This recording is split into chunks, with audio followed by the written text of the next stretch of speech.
Hi, everybody. Hi, everybody. Hi, everybody, and welcome back to the Talking About the Big Stuff podcast with Michael Cole and Matthew Cravat. I am Michael Cole. And I am Matthew Cravat. This is my first one since we're in the can. Yeah. Gotta All right. So, everybody, we are back with Matthew has World's returned. greatest podcast. No, Matthew is back after this is our third. It's been 3 weeks since you were here. Well, I mean, I missed 2 weeks. I was in Nashville for a week, and then I was sitting Shiva last week. We'll get to that, everyone. We'll get to it. So, well, welcome back, and it is nice to have you back. Alex did a good job. It's always great to have some variety, but it's also nice to have both of you here with me today. Yeah, sorry that I'm in the dark room, but it's because it's raining and overcast. If the windows had light coming through it, it wouldn't be so dark. You got to buy yourself a $300 cinema light, like a professional. Well, I would be in a room with better lighting if I didn't have COVID and I'm locked away. Because otherwise, just the last couple of times I've done it from the dining room where it's well lit and I got a big chandelier, but I got the COVID and the family has hidden me away. Well, you have COVID. I have a testicular infection, righty, in case you're wondering. Oh my God! So last week when I found out on Friday that I had a testicular infection, Sarah's dad called and he's like, "And How are your balls, son?" No, he just called. His her. Usual greeting. I just assume he talks to Sarah a lot of days of the week during work, but like on Fridays I'm home. I work from home, and she's like, "Is Mike there?" And she's like, "He's in bed." He's like, "Why is he in bed?" And she's like, "Oh, he has an infection." And he goes, "What's infected? His right eyeball?" And she's like, "You're oddly close." And he's like, "I don't want to hear about it." But it's my right testicle. It felt like I was getting kicked in the balls. I will say that I have a tendency to hypochondria, and so when it felt for more than 12 hours like I had been kicked in the right testicle, I was like convinced that I had testicular cancer. So good news is it doesn't look like that's the case. Although I was told that if it didn't get better quick, that or within 10 days, that it would be a ultrasound situation. Oh no, it'll make like a high pitched whine and like a sonic screwdriver. Get sonic testicles. Yeah, that's when I got my vasectomy. That's what I told everybody. It felt like I got kicked in the balls yesterday. Like it didn't feel like I just got kicked in the balls. It was like 4 or 5 days of the aching pain of remembering being kicked in the balls. No, there was a good day or so where it felt like I had gotten kicked in the balls 5 minutes ago or less. Yeah, the vasectomy didn't do that. And I had to put frozen peas on my balls. So yeah, that they told me to do that, but I didn't need to. I didn't need to freeze my balls because I usually do good with pain generally. I mean, not too good with pain as in like I'm a man, I tough it out. Just things that they say it can hurt from this level to this level. I tend to end up on the lower level of pain. And the most painful part of my vasectomy was that during the procedure, the doctor kept talking about like how he's building a new a covering for his plane because it's a plane. Like someone borrowed his plane and flew it down to New Orleans, but it was like a hurricane there, so because of the risk to his plane, so he wants to protect his plane better. And I'm like, so this surgery is paying for like a garage for his plane. Nice to know. Yeah. So should we introduce the topic for tonight? Sure, let's topic. I hinted at the topic. I also don't think that the episode title will specifically give it away because I called the episode "Caretaking Sandwich," which I think fits it, but I don't think anyone's going to guess what I mean by that.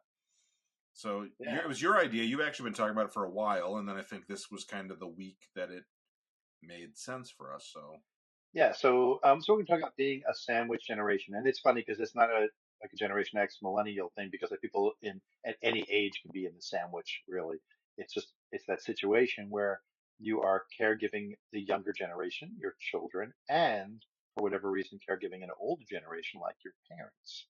Yeah. And how it feels to be sandwiched in between those things and have those responsibilities and have to juggle them both, be Uber driver for both and medicine prescriber for both and and and whatever else it entails. Yeah. So, and the other thing that you alluded to might be a good thing to explain. Yeah. So for a while, in 2021, my dad was diagnosed with esophageal cancer, and he went through chemo and he went through radiation and knocked down to barely a nothing. But then, like 2 years later, it kind of started to grow back, and he went on another infusion, and it shrunk again. But then it mutated again, and it kind of grew back. And um, uh, 9 days ago, well, a little over, like 13 or 14 days ago, he went back into the hospital right as I went to Nashville on a business meeting to miss our recording 2 weeks ago. He went for a visit to see why he couldn't swallow well, and they were like, "You're so malnourished and so dehydrated because you haven't been swallowing. You need to go to the hospital." Went to the hospital, found out his stomach was somehow bunched up and blocking the stint they put in for him to be able to eat better, and it wasn't going to get any better that way. So they had to put in a feeding tube.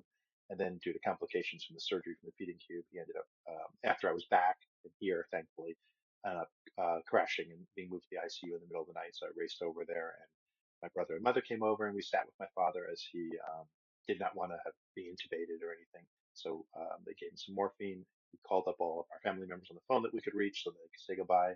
And at some point, he just glassed over, and then a couple minutes later, he died. So we were there holding his hand and being with him, but and he was aware and alert up until the last couple of minutes. So he I knew we didn't. were there when he made the decision. Like we were like, do you want to do? Should we fight for another day or two so other kids can make it home and see you and whatever? And he was like, no. And like he had a big mask on to help breathe, and he was like, take the mask off. And it was like very much a Return of the Jedi moment. It was like, but you will die, because the mask was not just breathing, but keeping a positive pressure in his lungs so that fluid wouldn't fill his lungs.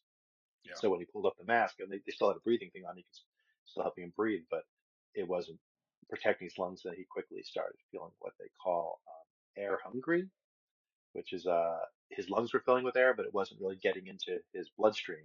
So his body was telling him he was suffocating. He had like both the pain and kind of anxiety of like I'm suffocating even though he's breathing. Yeah. So that's what the last dose of morphine was to get rid of that sensation for the last 10 minutes or so. So the last couple of years, been tons of taking care of my father. I'm mostly falling on my wife because I work full time and she doesn't. So she was taking him to every doctor visit and just general rushing around. And when he was doing well, he was able to drive and do things himself. But when he was having the poorer times, he was too weak to run to the car by himself, whatever, and get in. She was doing it. So we did a lot of caretaking of my father while having two kids at home that don't drive. So we have to drive to work and just doing general life here at home.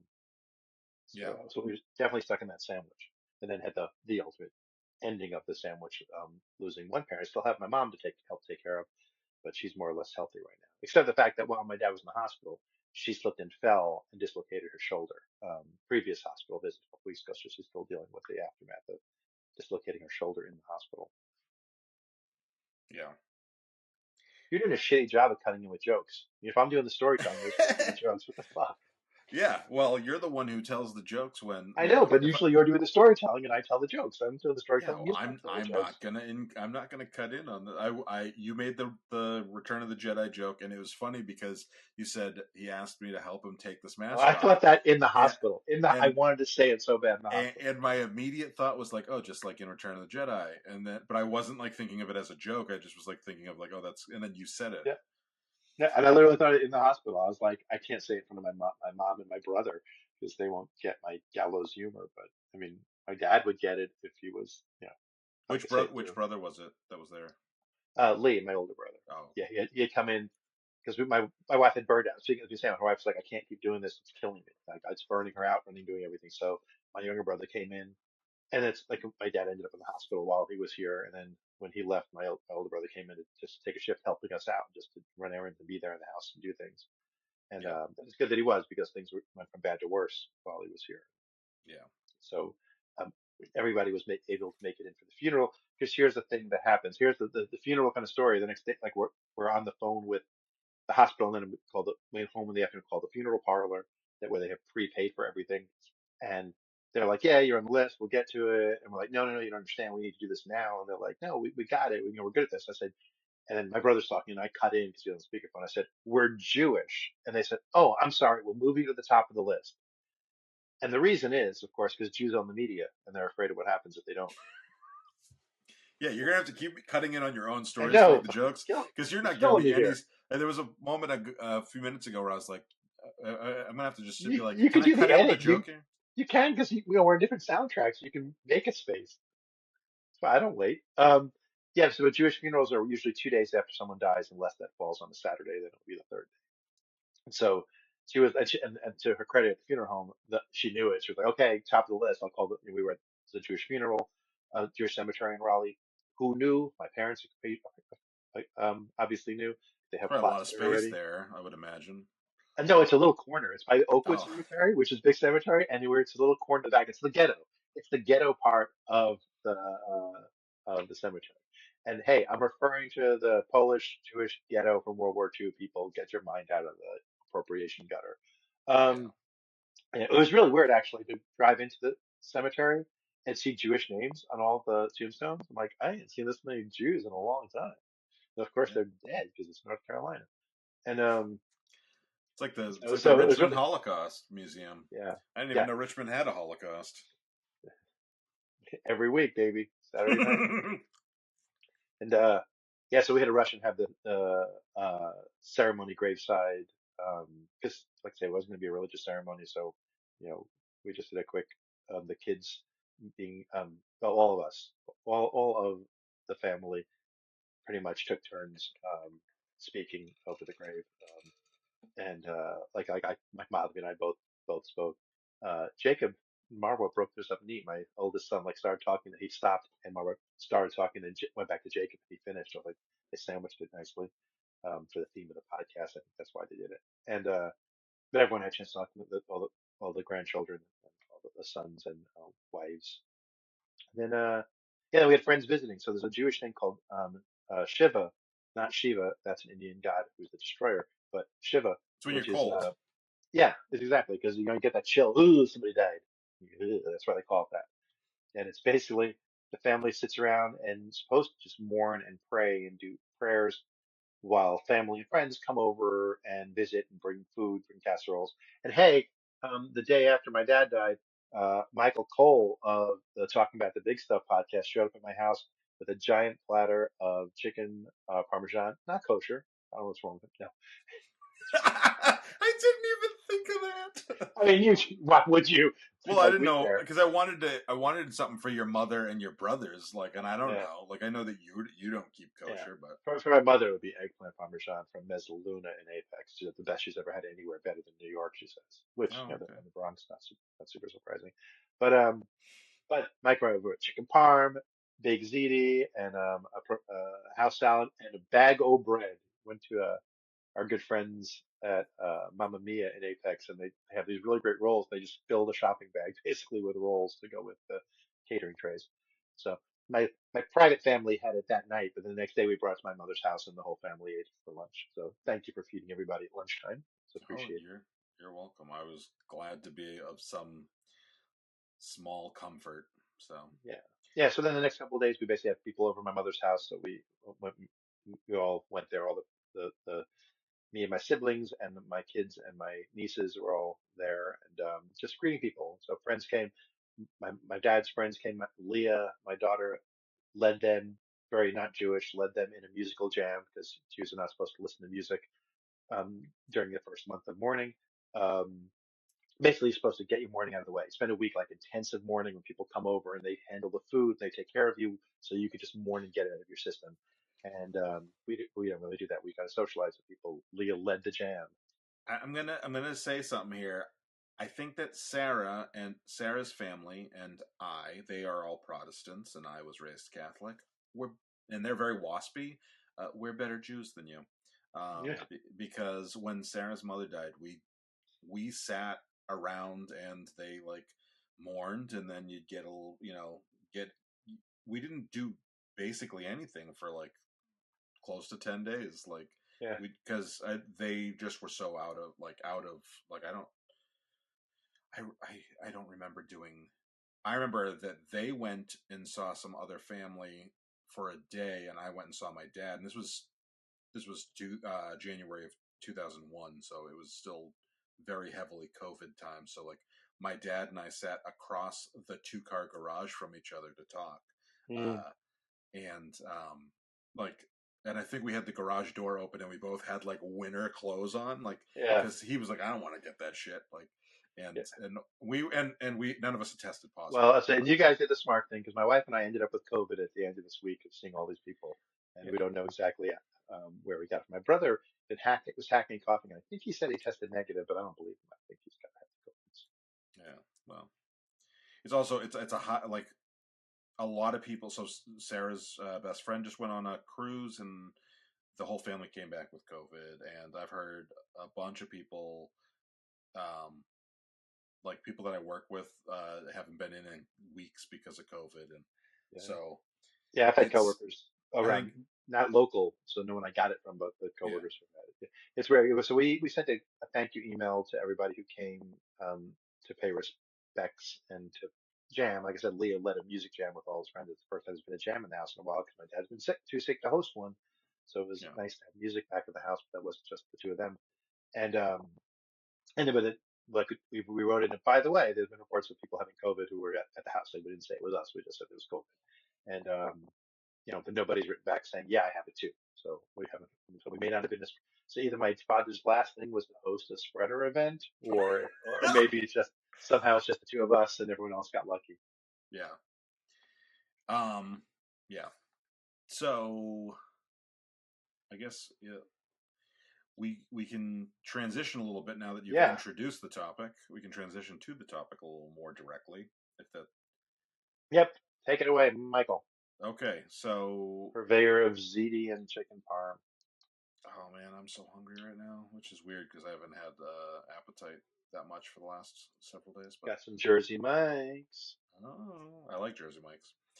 Um, so I know that you had talked about this topic 6 months ago or a year ago. I don't know. It's been a while. Talking about this topic, you had brought it up, and I just wasn't ready to do it, and because I thought it would focus more on my situation, which I don't really feel like I'm fully in the situation that you're talking about. I feel like I'm Yeah. potentially my sister's potentially on the cusp. I Yeah. live, Living in a different state changes the yeah, but situation. I did go through it. Like my grandmother lived with my parents for the last year of her life, and Mm, she like literally moved in and I moved out within like 3 weeks of each other of like moving out of my parents' house. I was 29 and she moved in, so like they were taking care of me in the sense of like housing and feeding yeah. me. Yeah. It was just Uh, like my kids. My kids are adult yeah, kids, but still there's responsibilities when they're in the house. yeah. And so like my parents did it, and it was the description you gave of your father's last hour is very similar to the experience we had with my grandmother. It was my sister and I and her three children with her when she passed, and she was Christian Scientist, so we don't have like diagnoses and stuff on what we're relatively sure it was a cancer, because she had what looked like a giant tumor on her arm for years and years. At the end, she like her last days, she gave permission for my aunts to give her morphine, and when it was past the point of no return, they gave her like when she was not even making sense anymore at like speaking, they gave her morphine and she faded out, like, so Hmm. it's a similar setup, setup that's terrible, similar It's not a movie, Mike. the It's plot lots of is shot the same way. the plot of it is very similar, but seriously, like, when you were describing it, I was like, oh, that's very much like how grandma died, except It, she wasn't coherent at the end, like it wasn't like 10 minutes and then you said he was coherent up until the last 5 to 10 minutes because of the morphine, but she wasn't speaking, she was making sounds like that sounded, you know. yeah. Talking to him was really hard because he was barely getting any air out of his lungs. Like I had, like it was literally like a movie. I had my ear to his mouth and trying to figure out what he's saying. Oh, he wants cold water. So, from having been in the hospital for a week, Yeah. that means he wants me to wipe it down his head and his neck and stuff with a wet rag. And then he was asking for an ice pack for his stomach, but that was from the air hunger. It was making his stomach kind of hurt. And he wanted his glass. It's very Return of the Jedi-ish that he also wanted his glasses. And my brother's like, "Oh, I think he wants his phone." And he just looked at my brother like, "Are you an idiot? What am I gonna do with my phone?" He can't even talk. And he wanted his glasses so he can see us clearly in his last minutes. I mean, he was very aware it was his last, because we asked him, "Do you want to fight for more time or no?" And he was like, "No, no, take the mask off. Let's do this thing." And so it was like, Vader being like, "I want to look at you one time with mine own eyes." Like my dad, Oh my god, you I'm know, not gonna be able to basically watch that movie again my without dad put thinking. on my dad put on his glasses so he could look at us before he died. Yeah, yeah. Um, I had something. I forget what. I just this is not related to the topic, but there's been between you and Leah. There's been several pictures of your father, and I had seen your father in stuff in pictures. I met him met him once or twice, but I'd seen him pictures of him and thing in like in on Uh-huh. things you had shared. I never thought until like two or three of the pictures that you and Leah shared. I'm like, oh, he definitely like Matthew definitely looks the most like him of your Yeah, brothers. I look eerily like my grandfather, my paternal Oh, grandfather, so yeah. his father. So I look probably we all have the same Is that cravat nose. Yancey? Yancey Yes, cravat? that would be, yeah, Joseph Yussel or Yancey cravat. Yes, and but I have the same eyes and my grandfather, the same facial structure and same hair. Yeah, While my brothers have, well, Jeremy had, um, they have curlier hair, where I have straighter hair. Then Jeremy and Lee have brown eyes. They more have my mother's side of the family's features, except we all have the cravat nose that looks like it was broken. Fun fact: when I broke my nose once, my wife took my comedy headshot to the ENT, ear, nose, and throat surgeon, and said, "This is what it's supposed to look like. Do not fix this. I don't want it fixed. I want it to look like this." When he was resetting my nose, she wanted to make sure it still looked like it always looked. fun fact, when my mom broke her orbital bone and a bunch of other stuff in her face, and I mean, it was literally sagging off her face, uh, and like half of her face was like drooped. She had to have plastic surgery, reconstructive surgery, and they went back in for a consultation weeks afterwards. And the doctor said to her and my father, more to my father, he said, "Mr. Cole, we made your wife look just like before. What do you think?" And he goes, "You couldn't, you couldn't have fixed, you couldn't have made it better." Anyway, um, so Yeah. Yes, the Sarah, that was one of those anyways. Just so you know when you listen later, it was one of those anyways. He cut something out. yeah, so the reason why, so like we mentioned, we kind of alluded to it. I don't know if I've even talked about it on the podcast, as far as like you had mentioned this as a topic, and I said I'm not really in that boat yet. Is that like my dad has an Alzheimer's diagnosis. Well, that's not entirely true. From how it's been explained to me, my dad has a dementia diagnosis presenting as Alzheimer's, and you don't get an Alzheimer's diagnosis until afterwards, after you die. They Um, can't actively say that's what it was unless they look afterwards. That that might be an interesting topic to have. So Go on. my my buddy Mikey, our one of our stalwart regular listeners, once ended up in the hospital because of pulmonary embolisms. That's embolisms in his lungs. How many embolisms, you might ask? The doctors described it, or the nurse, I don't remember. Mikey, forgive me, I don't remember who said it because you told me. Um, it's normally an autopsy finding to find that many. Like the fact that he walked in under his own power Oh yeah, had them in shock. They thought he had lung cancer because there were so many clots. They called in an oncologist because they thought it was a tumor in his lungs when they were looking. And then yeah. the blood thinner broke it up, and they go, "Oh, just more clots than we've ever seen in a living person." It's similar to when Kevin Smith describes having a widowmaker heart attack, Yeah, and then being like, "Yeah, people don't. There's a reason why it's called that." Like, yeah. So I'd be interested to have Mikey on when I talk about what it's like to face your own mortality. He was that yeah, close to death, kind of thing. yeah. And he was Uh, cracking jokes because that's what we do. that is what my so I don't want to spoil them because if we do have him on to talk about it, he can tell the jokes he did. Because I was in the hospital with him a couple days in a row, and yeah. it, it, it makes you not want to trust the hospital because they believed a lot of shit we said. Nice.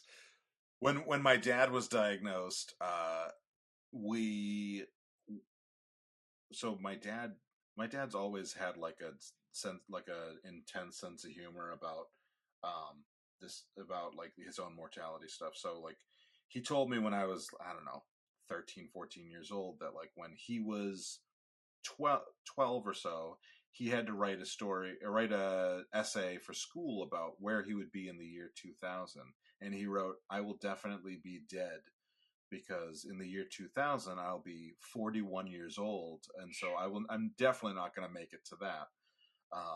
Is what, and so he wrote that, and then said that when I was, this was actually around the year 2000 that this part happened. So he had colon polyps, and he sat my sister and I down, and he was like, I went to the doctors, and I found out I have precancerous colon polyps, and I'm going to have them removed. And and Sam cried, and I didn't cry. I just probably thought good. No, I did not think good. Uh, No wonder Sam, you're a pain in the ass. we're getting there. We're getting there. So Sam cried, and he said, "What are you crying about? Miserable bastards like me don't die." And then when we had to go with him a few times to work, because I think we were off school, and they didn't have child care for us, even though I was like 13 or 14. I think we went in with him for work or something, and people were asking him like, "Oh, you were out for a week and a half, out for a couple of weeks. What happened?" And he said, "I had to have a foot removed from my ass because they removed a foot of his colon." Oh, Uh, and so now he has a semicolon. oh my god, we weren't grammar humorists back then. That's a good one though. So there was all that, and then he told us that had been diagnosed with dementia, whatever, and we started talking about it. So the diagnosis came with an 8 to 14 year life expectancy. From that point on, obviously, he was well beyond 14 years old. And this all happened within like 5 days of meeting you. By the way, that he got diagnosed. I don't know if you knew that. I, I, I, I We try to time things right. we planned, so every time I got a new job, we would go for like a long weekend to Disney, and I had just finished a job and was about to start working with you, and we went, like, literally, I think I started Monday, we went Friday, Saturday, Sunday or whatever to Disney, and I was going to start working with you the following day, and we were driving back from Disney World when he called to tell us that he had the diagnosis. So that's Hmm. an interesting little fun fact for you. But that also lets me know like how far out we are, right, on this. Yeah. So 8 to 14 years. That was almost 7 years ago. No, that was six It and a was half years ago. what, 2018 when you came to work for me. Yeah, 6.5 years ago, April of 2018. So we told 8 to 14 years, and my dad had like a lot of things that he wanted to get taken care of. He wanted to make sure that the house was paid off, and he wanted to get my mom all set up, and we would talk about. So I said to him at one point, so my dad and Logan have the same birthday. The year that my dad turned, the year that You know Logan that turns, my dad and Joseph have the same birthday. yeah, you had told me that, yeah, Yeah, we're very in sync there. yeah. The year that Logan turns 18, I will turn 50. My dad will turn 75, and my mom's father, will turn 100. And I said, "Oh, Dad, we should have a party for Logan's 18th, my 50th, your 75th, and Grandpa's 100th, because my grandfather is determined to live to 100." Um, and so my dad goes, "I won't be there." And I was like, "What do you mean you won't be there?" And he goes, "Mike, I have Alzheimer's." And I said, "Dad, uh, I said, Stephen Hawking was given 2 years to live, and he lived for like 50 years after that." And he goes, "Stephen Hawking had something I don't have." And I was like, "What's that?" And he goes, "A will to live." And then he goes, and so him and I would joke about him dying a lot during that first year, and it made Sarah and my sister and my mother so uncomfortable. we would joke a lot about it, and it was like his way of dealing with it. And I was, to me, as much as I will joke about anything, I also try to be what people need. And like, if he wants to joke about it, I'll joke about it. If you want to joke about, you were joking earlier, like, I'm not entirely sure. Like, I know that there's really probably not a line with you, as far as I can tell. I have yet to cross, as far as I know. But at the same time, like, you are a little more bold. I've told the story before about when my friend died, and I was like, I think I'm gonna go home. I just found out my friend died, and you were like, drive safe. So it's funny that I was listening to the Philosophers in Space podcast with our good friend Aaron Rabinowitz from the CAN, Creator Accountability Network, today. And the pod I listened to this morning was their Q&A, the monthly Q&A pod, and they were giving A's to people's Q's. And in one of them, he talked about how Jews tend to have darker sense of humor. Like a lot of the comedians who have dark sense of humor often are Jewish. And he's like, and that's not just because we control the media. It's because we've been through so much shit as a people that our humor has to come from a dark place because we have dark places all the time. It's where it comes from. And like immediately I thought of the joke about the Jewish guy who dies and goes to heaven and meets God, and the first thing he does is tell God a Holocaust joke, and God does not laugh, and the guy goes, "No, guess you had to be there." And Great. That's a yeah, but great it's one of those joke. things that, like, it's a very dark joke, but that's where we live. Well, I think that is an indictment of God as well. But Yeah, yeah. Well, that's one of the reasons it's yeah. funny. By the way, I just thought of something that about this is our last episode that will air in my 30s. Just so we're clear. Yeah. No, No. the Next second one. episode, the episode that we're recording in an hour, is the last Yeah. episode. Yeah, yeah. Which is weird. We're getting right down to the wire. I very much had when I was a kid had. We may end up changing the title of this episode because I don't know that we're even covering the topic fully, but we could just Yeah, we've hit it a few times. commiserating on death as but Yeah, yeah, but this is the topic, talking about how yeah, our relationship with our fathers and in this situation that they're in and yeah. stuff. But I had the same thoughts that my dad did. Well, like, I remember being 13, 14, and being like, I'm never gonna turn 16. They're not gonna let me drive. Like, and at every single point of my like life up until probably 25, I'd be like, I'm not gonna make it to that. I'm not gonna make it to that. And then eventually you get to a point where you're like, oh, I'm gonna fucking live through all this shit, aren't I? Like, but I remember being like, I'm not gonna make it till 16, not gonna make it to 18, not gonna make it to 21. And then I think around 25, I was like, oh, I'm gonna fucking live for a while. Which is, I better get married and have a kid. yeah. Actually, my dad, maybe 6 months to a year ago, we were talking, and he said, like, his attitude has so my dad, Alzheimer's has been amazing in some ways for my dad, because he has been the happiest of his entire life, the last six Because he doesn't years. remember you. Yeah, well, that does most people are happier that way. Uh, but he's been, but his plans and the way he thinks things are going to play out has changed. And so at the beginning, his thought really was like, I'm going to get everything in order, and then I'm going to make sure I leave on my terms.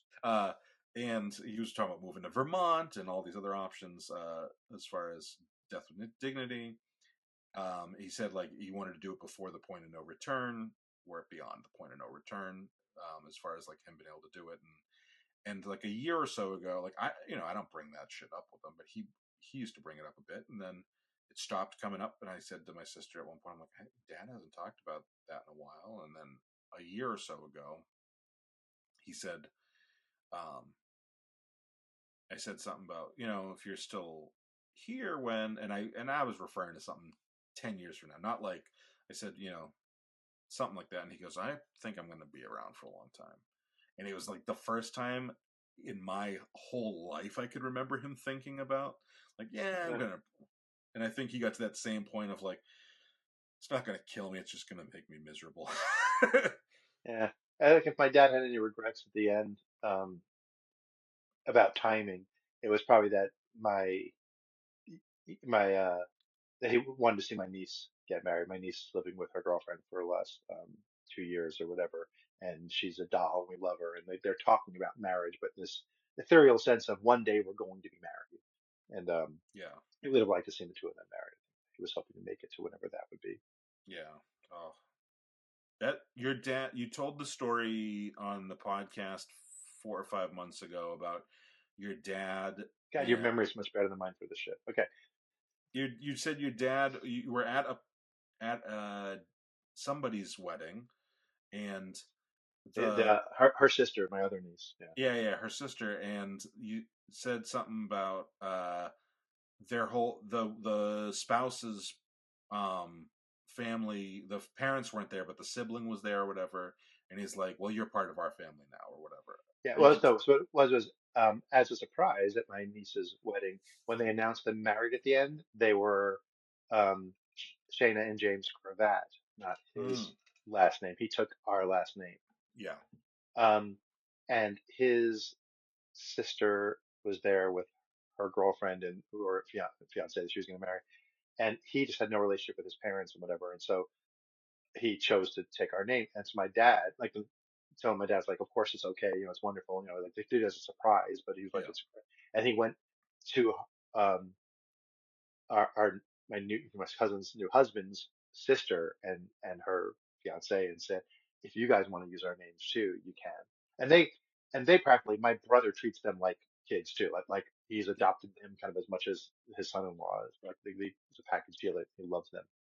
And so, and they didn't. I mean, they got married. They didn't use his name because, like, um, the I don't want to use their names, but their fiance, one of the brides, yeah, has a good relationship with her family, so yeah, they kept her name.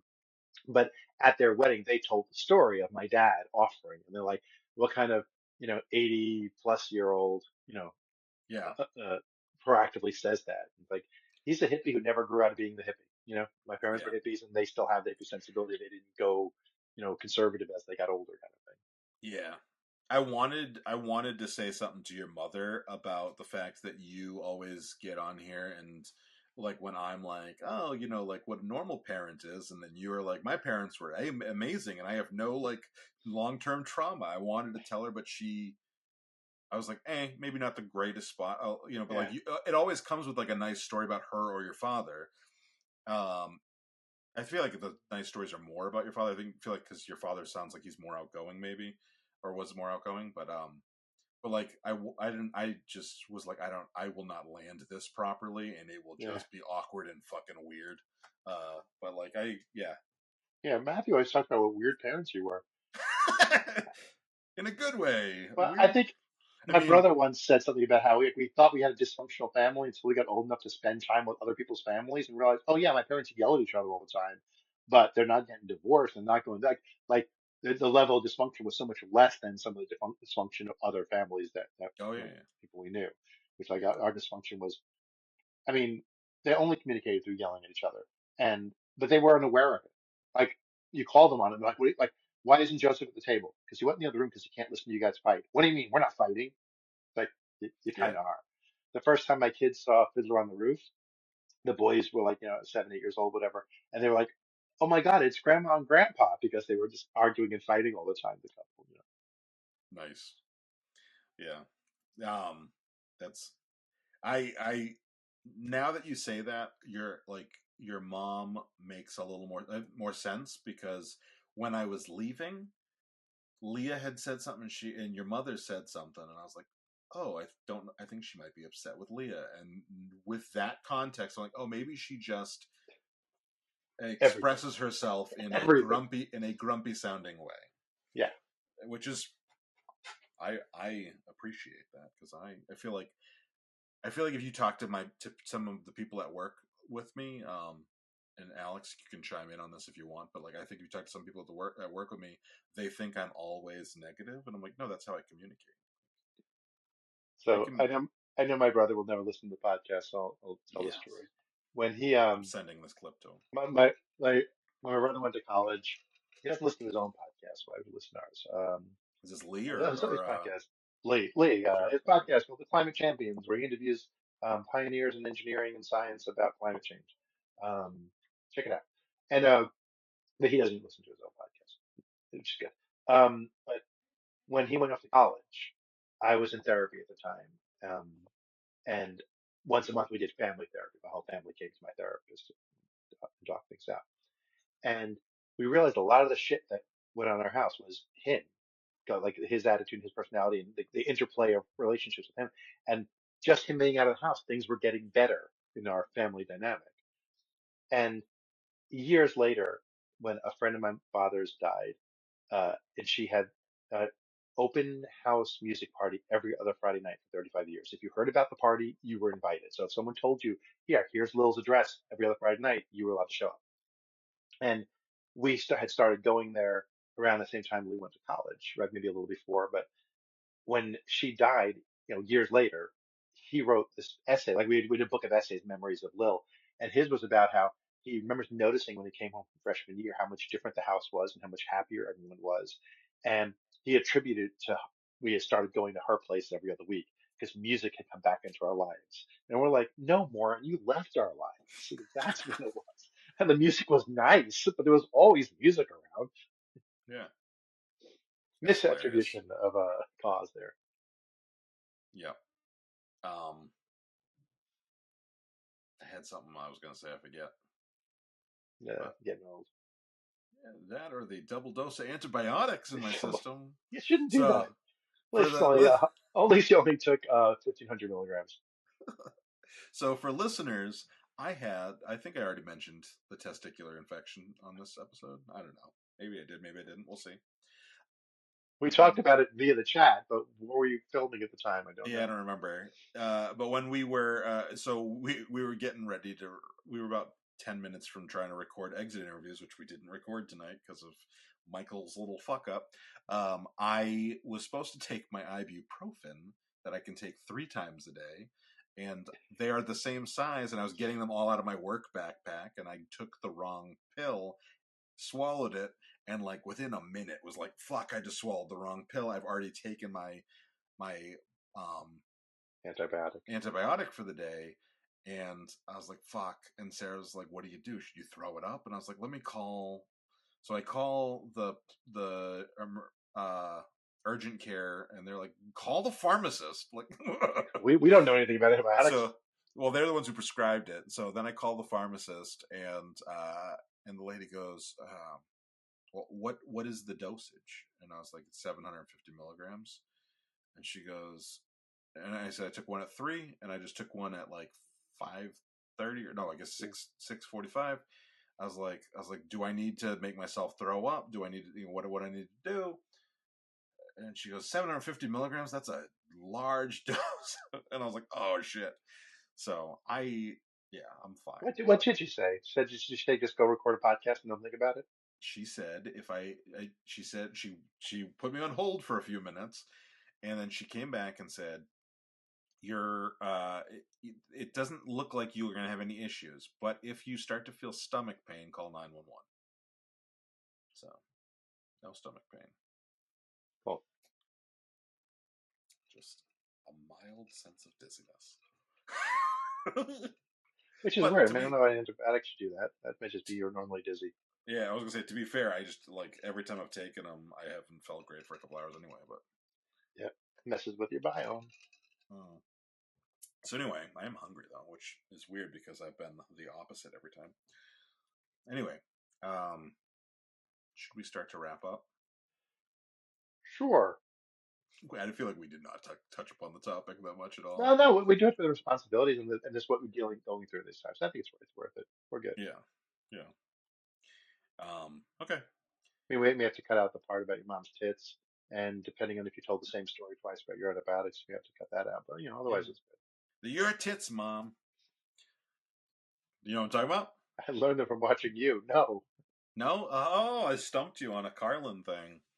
He says when he was talking about swearing on the Bible and how like it never meant anything to him, and he would say when he was a little kid, he figured out early on that if he said something like you swear to God, and kids would be like, oh well, like really impressed. He goes, Sure. but he'd be like, it was even more. Kids would be even more convinced when you were a little kid and you were saying to other kids. If you said something more extreme, he goes, Swear on my mother's life. I swear on my mother's tits. And he goes, what do I care? Your tits, mom. So I grew up in the same city as him, and I never heard anyone ever say that. I Swearing by will. his life, sure. Yeah. Well, I think he just made it up. But Yeah.